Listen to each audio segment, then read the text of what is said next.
just so proud of our team for being resilient and finding a way to win in an ugly second half. I thought the first half we did a great job of making, we call it elbow reads. In the second half, we kind of got away from that, which is why we had that ugly third quarter. So, obviously that's something that we want to look at and we want to fix. But I'm so proud of the 21 offensive rebounds. We won the rebounding war. We had 18 assists. We had 12 steals. We forced them to 26 turnovers. Now, the difference between beating somebody by 2 points and beating somebody by double digits, we got to clean these turnovers up. And we're aware of that, and we'll continue to fix that. But I think the big thing that you're seeing now is we're finding a way to win. We're figuring out how to tough things out and figure out how to win. So I'm so proud of our team tonight. Coach, this is a team in Lafayette that likes it ugly. They're super unconventional the way they play. Yeah. Talk about that and how you have to try to overcome that and stick with your game plan. They're really good defensively. They're the best defensive team in the league.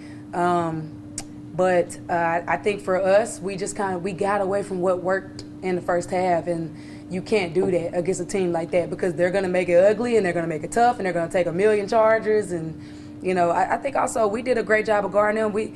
They scored 65, but they got 24 from the free throw line, and we fouled some, but some of them I think were a little questionable. And then we gave them points off our turnovers. They had 21 off our turnovers, so obviously something that we could clean up. And one thing I like about our team is they're not happy with that either. They know that we have an opportunity here to do something special, and they just want to keep working towards it and keep winning. Kennedy, just walk me through just that final sequence. Just what did you see there in the look you got? Honestly, I knew I had to shoot it. So when they went and they double teamed Chris just went like this, took her. I moved up and I just shot it. I always have confidence to shoot the ball. My team always gives me confidence, especially the coaches. So I just let it fly. Describe. I want to say the look you had after you hit the shot. It was like, is that the first time you hit a game winner? Yes, like that? That's the first time I ever hit a game winner. And honestly, I honestly shot the ball. I wasn't thinking I never think of is it going in or is it not going in. But when it hit the bottom, like clean bottom, I was like, oh gosh. And then the girl started running. I was like, yo, we got it. That's literally how it went. And then I was really just in shock. Coach, could you talk a little bit about that last play and what you had set up? Obviously, worked out well. Not that. Not that. First, look, God is good. That's all I got to say. I think the way the things that were lining up, she makes the first one, missed the second one. They get a lane violation. She makes the next one, and Chris gets up there and makes two, and she makes it like that. That's just clear to me that it ain't nothing but God. But we drew up a play for Chris to get a handoff, and we did tell her if they were in the help to kick it to Stitch. But Chris I think she was trying to get there, but they trapped her, and she made a good read of finding Stitch, and Stitch knocked it down with confidence.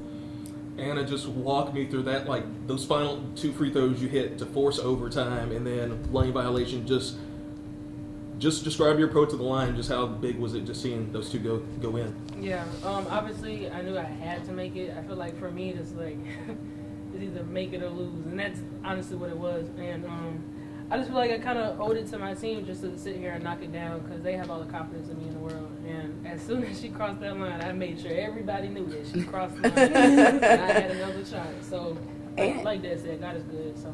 And think about the courage that you have to miss that one and know that you got to make the next one and to step up there and make it. Mm-hmm. I think that's big time. I was going to ask about that. You missed that one and then you basically get a redo. Mm-hmm. What is kind of going through your mind at that moment? And then obviously it goes up and it kind of bounces around still and then finally drops. What is kind of your thought process there? Obviously I was upset that I missed the second one, but I knew I had another chance, and it was just definitely, it was nerve-wracking for sure, but you got to get it done. You got to get the job done at the end of the day. So. Coach, what have you learned about this team? 5 in a row, 6 of the last 7. What have you learned about this team in this stretch? They're so tough.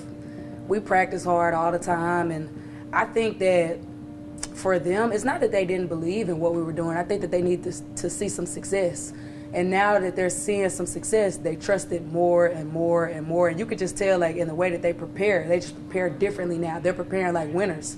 And that's important. And I love that we go in the locker room and they're happy about the win, but they know that there's some things that we can still fix and they want to fix them.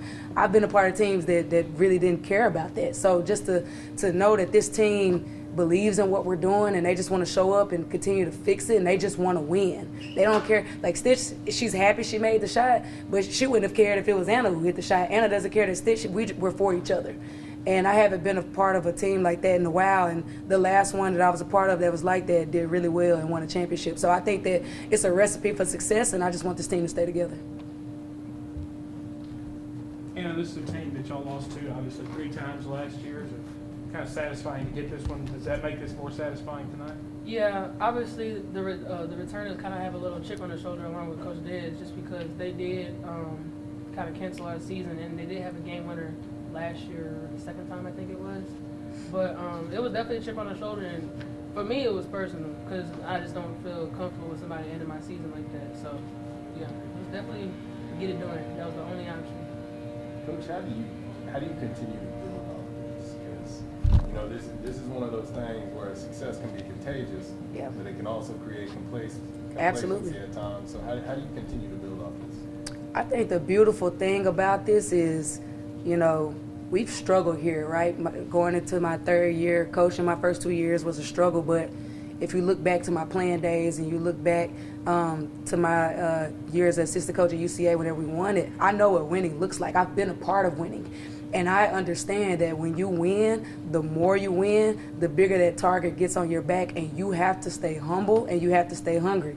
And so that's what we tell them. Like, I got on them today and shoot around. Like, we have to show up and we have to be disciplined and play our game for 40 minutes to continue to win, because now you're going to start seeing people's best. So it's just continue you can't get too high, you can't get too low, you got to stay even keel, but you got to keep working hard. And so that's what we're going to do. We're going to get in there tomorrow, and we're going to watch this 3rd quarter, and they're not going to like it, and they're going to be ticked off about it, and they're going to get in practice and fix it. And that's what I love about this team. Coach, I had a very successful head coach tell me one time, and it stuck with me. He said there are 2 types of people in the world, those who are humble and those who will be humbled. What do you think about that message for this team? I love that message, and I think that that's 1,000% who we are. Nets ain't free. You gave me that. Nets ain't free. If you want a net, you got to work for it. No one's going to give it to you. No team, no referee, no nothing. If you want that net, you got to earn it. Nets ain't free. We got to show up tomorrow, watch the film, keep working. Got another big one on Saturday. Keep chopping wood. Coach, could you talk a little bit about kind of the resolve there? They went on like a 15-0 run. Yeah.